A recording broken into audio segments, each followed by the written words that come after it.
Hello students, welcome to Legacy IAS Academy.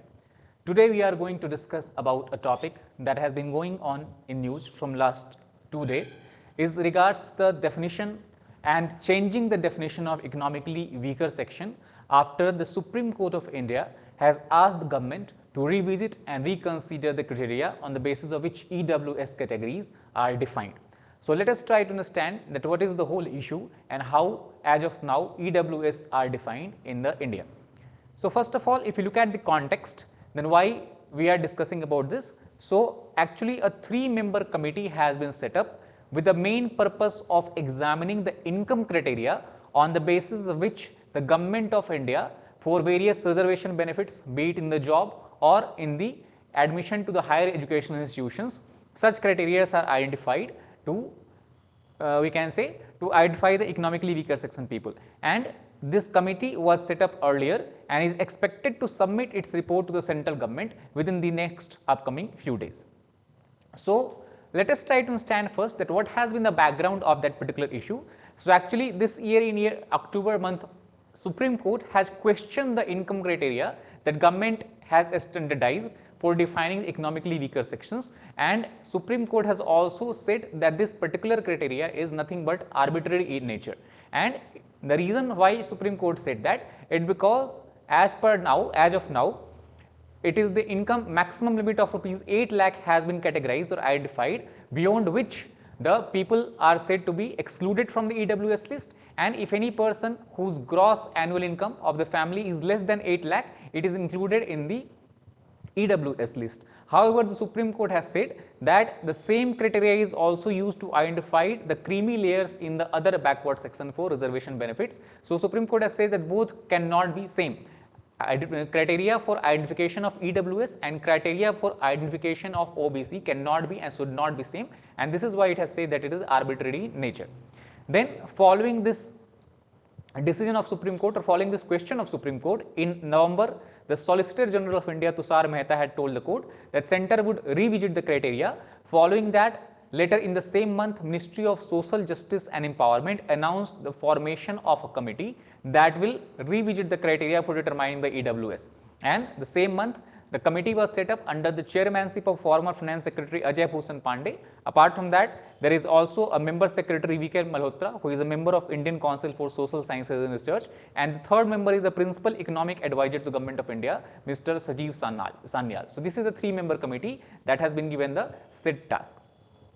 Now, if we try to understand that how the matter went to the Supreme Court, so actually a special leave petition was filed with the central government against the order that was passed by Madras High Court on EWS and OBC reservation in the All India quota under the NEET entrance examination. NEET entrance examination is an entrance examination that is conducted for admissions to the medical institutes of India for the postgraduate medical admissions. Following this SLP that was filed with central government, Supreme Court has stayed the counselling for admission until the matter is decided, and that is why the next hearing is going to be in January 6, when the matter regarding the EWS identification will be determined. Now we try to understand that what is the special leave petition, and this is the petition that was filed by central government against the Madras High Court decision. So SLP provision has been made under the Article 136 of the Indian Constitution, under which the Supreme Court has been given a discretionary power. Keep in mind that it is not a right of any citizen, but it is a Supreme Court's discretion that it can entertain any appeals in suitable situations that is otherwise not had been provided in the Constitution. And that is what Supreme Court has termed it, and it is not a right, it is a discretionary power of the Supreme Court. However, we have to keep in mind that the SLP or the special leave petition can be filed in the Supreme Court against the judgment, decree or the final order of both high courts as well as the lower courts. However, if a SLP has to be filed against the decision of high court, it has to be done within a time period of 90 days from the final verdict of the respective high court. Now, if we try to understand that what is the present criteria on the basis of which the economically weaker sections are determined by the Government of India. So first of all, this criteria has been set up upon the advisement of Major General retired S.R. Sinhu. A committee was formed in year 2019, and the recommendation of this committee is the sole basis on which EWS are identified in India. So as of now, we try to understand what is the definition of EWS. So first of all the persons who are not covered under the schemes for reservation, either for scheduled caste, scheduled tribe or other backward classes. We can also indirectly say that people who are in the general category and whose family's gross annual income is below rupees 8 lakh are to be identified as EWS for the benefit of reservation. At the same time, the government has made it clear that the income, when we are calculating the gross annual income of the family, it should include all the incomes, whether it is from the salary, whether it is from agriculture, whether it is from business or any such kind of profession and all these kind of things for the financial year that is prior to the year of application. Also, the government has in the guidelines, the DOPT guidelines was given, that is Department of Personnel and Training. It has said that person whose family owns or possesses any of the following assets shall be excluded from being identified as a EWS, irrespective of the family income. That means even if the family income is less than 800,000, but the persons have following assets in their possession, they cannot be identified as a EWS. So what are these assets? First of all, they should not have 5 acres of agricultural land and above. They should have land that should be less than 5 acres in area. Second, they should not possess any residential flat that is more than 1000 square feet or 1000 square feet. Third is they should not possess any residential plot of 100 square yards in the notified municipalities. The notified municipalities are municipalities that are published, their names are published in the official Gazette of India.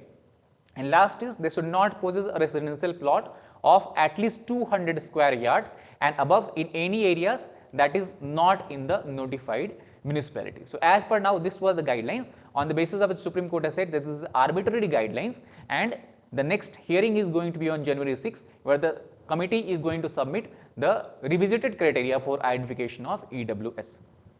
Now moving forward, if we try to understand what has been the question that is raised by the Supreme Court regarding the EWS. So first is the Supreme Court has said that the income criteria in respect of the OBC category is aimed at exclusion from a class, while in the case of EWS it is aimed at inclusion. What it basically means is that Supreme Court has said that we have both the cases for identification of EWS as well as identification of creamy layer of OBC, we have put a ceiling of rupees 8 lakh as annual income. However, there is a discrepancy because in case of OBC, we are trying to exclude the peoples in the creamy from taking the reservation benefit. At the same time, the same criteria is being identified to include the people in the EWS. So there is a kind of dichotomy. Second is, Supreme Court has also said that other backward classes, when they are claiming the reservation benefits, they are socially and educationally backward as compared to the general category people, and that is why they have to, we can say, climb much more impediments in progressing either in education sector or in the job sector, and that is why the criteria should not be same for both general category as well as OBC category. Third point that is raised by Supreme Court, or third question that is raised by Supreme Court, is that the government has not clarified what is the basis of the asset exception. As we have discussed in last slide, there are certain asset exceptions are there. If the people possess these assets, they cannot be identified as EWS. However, Supreme Court has raised this question that what is the basis, or has any exercise been conducted to understand or to we can say to include such asset exception in the clause.